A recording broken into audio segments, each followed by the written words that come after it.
கிறிஸ்து இயேசுவுக்குள் அழைக்கப்பட்ட எல்லோருக்கும் ஸ்தோத்திரம். இன்று தேவ வசனமான கலாத்தியர் 6:22-23 பார்ப்போம். ஆவியின் கனியோ அன்பு, சந்தோஷம், சமாதானம், நீடிய பொறுமை, தயவு, நற்குணம், விசுவாசம், சாந்தம், இச்சையடக்கம். இப்படிப்பட்டவைகளுக்கு விரோதமான பிரமாணம் ஒன்றுமில்லை. இதுல இருக்கிற முக்கியமான ஒரு குணத்தை இன்னைக்கு எடுத்துக்குவோம். நம்மளுக்கு இந்த உலகத்துல எப்படி வாழணும், எப்படி நம்ம இந்த பூமியை சுதந்திரித்து கொள்ளணும் அப்படிங்கிறதுக்கான ஒரு முக்கியமான ஒரு குணம் நம்மள்ட்ட இருக்க வேண்டியது என்னன்னா சாந்தம். அந்த சாந்தம் அப்படிங்கிற அந்த வார்த்தையை இன்னைக்கு தியானிக்க நம்ம எடுத்துக்கொள்வோம். அதே மத்தேயு 5:5 சாந்த குணமுள்ளவர்கள் பாக்கியவான்கள், அவர்கள் பூமியை சுதந்திரித்து கொள்வார்கள். ரொம்ப அழகான ஒரு வசனத்தை தேவன் கொடுத்திருக்காரு. இன்னைக்கு இந்த உலகத்துல நம்ம வாழ்ந்துட்டு இருக்கோம். இந்த பூமியின் மேல் வாழ்ந்து கொண்டு இருக்கும் காலம் வரை இந்த பூமியை நம்ம சுதந்திரித்து கொள்ளணும்.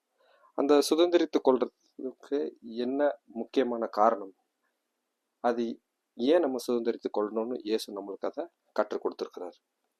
அதே நம்ம சங்கீதம் 37:11 பார்க்கிறோம். சாந்த குணம் உள்ளவர்கள் பூமியை சுதந்திரித்து மிகுந்த சமாதானத்தினால் மன மகிழ்ச்சியாய் இருப்பார்கள். இப்போ இந்த உலகத்தை சுதந்திரித்து கொள்ளணும்னா நம்மளுக்கு சமாதானம் வேணும். சமாதானம் இருந்தா மட்டும்தான் மன மகிழ்ச்சி வரும். மன மகிழ்ச்சி இருந்தா மட்டும்தான் நம்மளால இந்த உலகத்துல இந்த பூமியின் மேல் நம்ம எல்லாத்திலையும் சுதந்திரித்து சந்தோஷமாக இருக்க முடியும். ஸோ இந்த குணாதிசயம் வந்துட்டு யாருக்கிட்ட இருக்குது? இந்த குணாதிசயம் எங்க இருந்து நம்ம கத்துக்கணும்?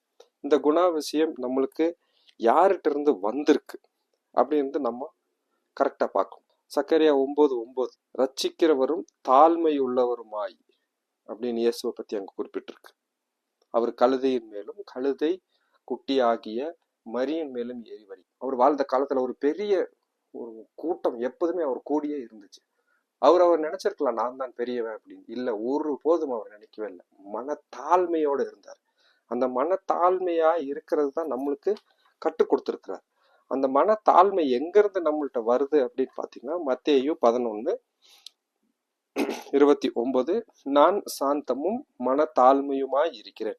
ஸோ அவரு மனசாந்தம், தாழ்மை, அந்த தாழ்மை இருந்தா மட்டும்தான் நம்மளால இந்த பூமியை சுதந்திரித்து கொள்ள முடியும். இந்த பூமியை சுதந்திரித்து கொள்றதுன்னா அப்படின்னா அந்த பூமியை ஆள்றது இல்லை, நம்ம ராஜாவா இருக்கிறது இல்லை. இந்த பூமியினுடைய எல்லா மக்களையும் நம்மை போலவே கருதி நம்ம எப்படி நம்மளுக்கு ஒரு மனுஷனுக்கோ இல்லை இன்னொருத்தர் முன்னாடி நம்மளை எப்படி ஒருத்தர் வரவேற்கணுமோ, எப்படி நம்மளை ஏற்றுக்கொள்கிறார்களோ அதே போல நம்ம மற்றவங்களை ஏற்றுக்கொள்வதற்கு மனத்தாழ்மை வேணும். அவன் மனத்தாழ்மை எப்படி இருந்தது இயேசுட்ட? அவர்கிட்ட அந்த மனத்தாழ்மை இருந்தனால தான் எல்லாத்தையும் அணைத்து கொண்டார், பாவங்களை மன்னித்தார், ரட்சிப்புக்குள்ள கொண்டு போனாரு. அவர் அழகாக நம்மளுக்கு ப்ரீச் பண்ணாரு. அது அவருடைய வார்த்தைகள் ஏன் ஒவ்வொரு மனுஷனையும் உள்ள போனதுன்னா அந்த வார்த்தைகள், பிதாவோட வார்த்தைகள் அந்த தாழ்மையுள்ள மனதுல இருக்கும் போது மட்டும்தான் மக்களுக்கு போய் சேர முடியுது. இன்னைக்கு நீங்க கோபத்துல சொல்ற வார்த்தைகள் ஒரு மனுஷனை பாதிப்புக்கு தான் உண்டாக்கும். ஆனா அமைதியோட பக்குவத்தோட நீங்க எடுத்து சொல்லும் போது, எல்லாமே அன்பு வழியில சொல்லும் போது மட்டும்தான் ஒரு மனுஷனை முற்றிலுமாக இணைத்து நம்மளோட இணைக்க முடியும். நம்ம மூலியமாக கடவுளோடும் இணைக்க முடியும். ஒரு சாதாரண ஒரு குழந்தைய நம்ம திட்டும் போது கூடி பாருங்க, அமைதியா சொன்னா அது கேட்டுக்கும். அந்த குழந்தைக்கு அமைதியா சொல்லும் போது அது எல்லாத்தையும் எடுத்துக்கும், அது புரிஞ்சுக்கும். ஆனா அதே நீங்க திட்டும் போது அது மனசு பாத்தீங்கன்னா பாதிக்குது. அது இமீடியட்டா ஒரு பயத்துக்குள்ள போகுது. அந்த பயத்துல போகும்போது நம்ம சொல்ல வேண்டியது எதுவுமே அது மனசுல ஒட்டுறது இல்லை. ஸோ நம்ம ஒரு சாதாரண இந்த உலகத்துல ஒரு குழந்தைய தேற்றுவதற்கே நம்மளுக்கு ஒரு அன்பு, மனத்தாழ்மை, அமைதியா சொல்ல வேண்டியது இருந்தா இந்த உலகத்துல ரட்சித்து எல்லோரையும் விடுதலையாக்கி கொண்டு போகிற வார்த்தைகளை நம்ம சொல்லும் போது எப்படி சொல்லணும்? அதுக்கு மனத்தாழ்மை, அமைதி வேணும். கண்டிப்பின் வார்த்தை இருந்தாலும் அந்த கண்டிப்பையும் எப்படி மனதுல கொண்டு போய் சேர்க்கணும் அப்படிங்கறத இயேசு கற்றுக்கொள்கிறார். நான் சாந்தமும் மனத்தாழ்மையுடன் இருக்கிறேன், என் நுகத்தை உங்கள் மேல் ஏற்றுக்கொண்டு என்னிடத்தில் கற்றுக்கொள்ளுங்கள். பாத்தீங்கன்னா என்னிடத்தில் கற்றுக்கொள்ளுங்கள். அவர் என் நுகம் அப்படின்னு சொல்றது பழைய ஏற்பாடுல பார்த்த பரிசேயர்களும் யூதர்களுத்துல இருக்கிற அந்த வேத போதகர்கள் சொல்ற மாதிரி வெறும் சட்டத்திட்டங்களை சொல்லிட்டு மனுஷங்களுக்கு பாரத்தை கொண்டு வரவில்லை. ஆனா இயேசு சொல்றது, நான் சொல்றத அழகாக அருமையாக அன்பாக அவர் எப்படி சொன்னாரோ அதை பிடிச்சுக்கிட்டு போறதான் என் நுகத்தை நீங்க எடுத்துக்கங்கன்றதுக்கான அர்த்தம். அவர் பாட கொண்டு வந்து முன்னால வைக்கிற கடவுள் ஒருபோதும் பாடுகளை திணிப்பதில்லை. அவர் விடுதலையின் தேவன். அவர் நம்மளை விடுதலை ஆக்கிறதுக்கு மட்டும்தான் இருக்கிறார் தவிர எந்த பாடுகளையும். ஆனா பழைய ஏற்பாட்டுல பார்க்கும்போது வேத பாதகர்களும் பரிசேயர்களும் போதிக்கிறவங்களும் எல்லாரும் என்ன பண்ணாங்கன்னா, மனிதர்கள் மேல் அந்த பழைய நியாய பிரமாணத்தை மேல போட்டு அவங்கள பாவத்துக்குள்ள கொண்டு வந்து அவங்கள பாரத்திலேயே கொண்டு வந்து நிறுத்திட்டாங்க. இதனாலதான் பாத்தீங்கன்னா, அதுக்கு முன்னாடி வசனம் சொல்ற, வருத்தப்பட்டு பாரம் சுமக்கிறவர்களே நீங்கள் எல்லோரும் என்னிடத்தில் வாருங்கள், நான் உங்களுக்கு இளைப்பாறுதல் தருவேன். அப்போ இந்த இளைப்பாறுதல் எங்கிருந்து வருதுன்னா, தேவ வசனம் நம்மளுக்குள்ளே இறங்கி அது செயல்படும் போது மட்டும்தான். தேவ வசனம் நம்மளுக்குள்ளே போய் இறங்குறதுக்கு அன்பா அரவணைப்பான வார்த்தைகளை சொன்னா மட்டும்தான் உள்ள வரும். எச்சரிப்பின் வார்த்தைகளையும் அநேக இடங்கள்ல இயேசு பேசியிருக்கிறார். அதை விட இன்னும் அழகான வார்த்தைகள் அன்பானது, மனத்தாழ்மையோடு இருக்கணும். அதனாலதான் பாத்தீங்கன்னா யாக்கோபு 4:6 என்ன சொல்றாருன்னா, God resists the proud and gives grace to the humble. மனத்தாழ்ச்சியோடு இருக்கிறவனுக்கு மட்டும்தான் கிருபை ஊற்றப்படும். நான் தான் சொல்லிட்டு இந்த உலகத்துல பெரியவன், எல்லாத்துலயும் எனக்கு கீழே தான் எல்லா ஆளுமைக்கு இருக்குன்னா அவர்களை தேவன் கண்டுக்கிறதே இல்லை.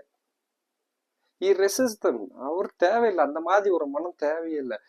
யாரு சப்மிட் பண்ணி நான் எனக்கு ஒண்ணுமே இல்லப்பா, நான் உங்களை நம்பியே இருக்கிறேன், அந்த மனத்தாழ்ச்சியோட மனத்தாழ்மையோட இருக்கிறவன் மட்டும்தான் கிருபையை பெற்றுக்கொள்ள முடியும். அவனுக்கு தான் பாவ மன்னிப்பு கிடைக்கும், அவனுக்கு தான் விடுதலை கிடைக்கும், அவன் தான் இந்த பூமியை சுதந்திரித்துக் கொள்வான்.